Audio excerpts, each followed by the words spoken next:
سلام، صبح بخیر. این امروز روزمرگی منه. صبحونه رو بخوریم. حساب کار داریم. دبا رو شستم و خلاصه که میخوام تحسین درست کنم بسه پسرم. گفته از مدرسه که اومدم تحسین کنم.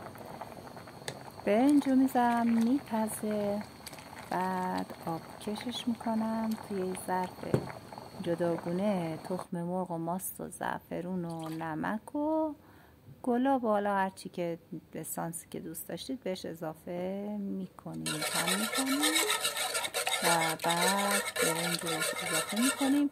من توی این تحچین نه از گوشت قرمز استفاده کردم نه سفید، یعنی کلا یه تحچین کاملا گیاهیه.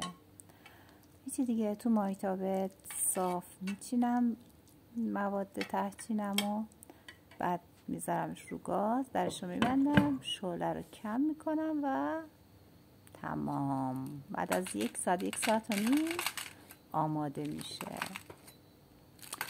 و این تحچین گیاهی گفتم که خیلی هم خوشمزه میشه، خیلی هم ضخامتش کمه ها، یعنی برای وقتایی که کنار چند تا غذای دیگه خیلی خوبه که بر مهمونی ها و اینا استفاده کنید. نگاه کنید ضخامت تحچینو، ببینید ضخامتش اینجوری. بعدش دیگه باید بریم دنبال گلپسر از مدرسه بیاریم. بله اینم گلپسر داره تحچین رو تست میکنه. خوبه نه؟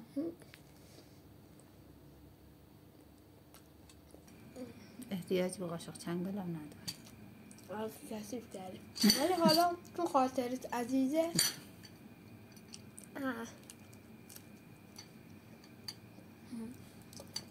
و اینکه خیلی تحچین رو دوست داره، فرقی هم نمیکنه که گوشت مرغ داشته باشه یا نداشته باشه، کلا این مدل غذا رو دوست داره و خیلی ساده درست میشه بچه‌ها.